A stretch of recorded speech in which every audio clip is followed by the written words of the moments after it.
જૂનાગઢમાં મહાશિવરાત્રીનો મેળાને શરૂ થયો છે ત્યારે મેળાને લઈને ચાંપતો પોલીસ બંદોબસ્ત ગોઠવી દેવામાં આવ્યો છે। આશરે 2521 થી વધુ વિવિધ કક્ષાના પોલીસ કર્મીઓ અને અધિકારીઓને ફરજની સોંપણી કરાઈ છે। પોલીસ અધિકારી કર્મીઓની 5 ઝોનમાં વહેંચણી કરાઈ છે। ડ્રોન મારફત તેમજ સીસીટીવી મારફતે મેળામાં સંપૂર્ણ નજર રાખવામાં આવશે।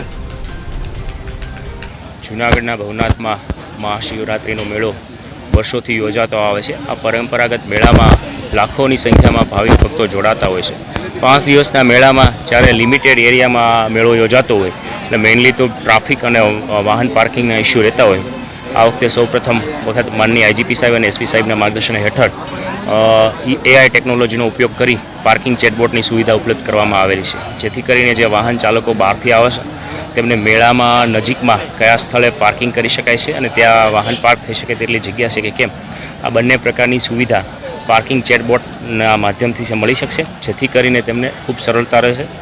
અન્ય છે ઈ પાસ જનરેટ કરવામાં આવશે, જેથી કરીને ડુપ્લિકેટ પાસ બનાવવાની અથવા તો જરૂર કરતાં વધારે પાસ જ્યારે લેવામાં આવતા હોય તેવા સંજોગોમાં આ ઈ પાસ આપવાથી પાસની એક તો સંખ્યા ઘટાડી શકાશે અને બીજા નંબરમાં જે કંઈ ગેરરીતિ થતી હોય પાસમાં તે અટકાવી શકશે। જેથી કરીને જે બિનજરૂરી વાહનો મેળામાં ફરતા હોય અને જે મેળો કરવા આવેલી પબ્લિકને જે પ્રકારની હેરાનગતિ થતી હોય તેને અટકાવી શકાશે। અધિકારી કર્મચારીને જ્યારે પોતાની નોકરી વેચણી થઈ જાય અને એમની નોકરી મળી જાય આ ઉપરાંત પછી ઈ વાગ્યા જેવું ઈ બંદોબસ્તમાં પોલીસની એન્શ્યોર થાય હાજરી તેને પણ ખાસ તકેદારી રાખવામાં આવશે। આ સમગ્ર મેળામાં કુલ છે 2500 કરતાં વધારે પોલીસ કર્મીઓ, જેમાં જીઆરડી, હોમગાર્ડ, એસઆરપીના જવાનોનો પણ સમાવેશ થાય છે।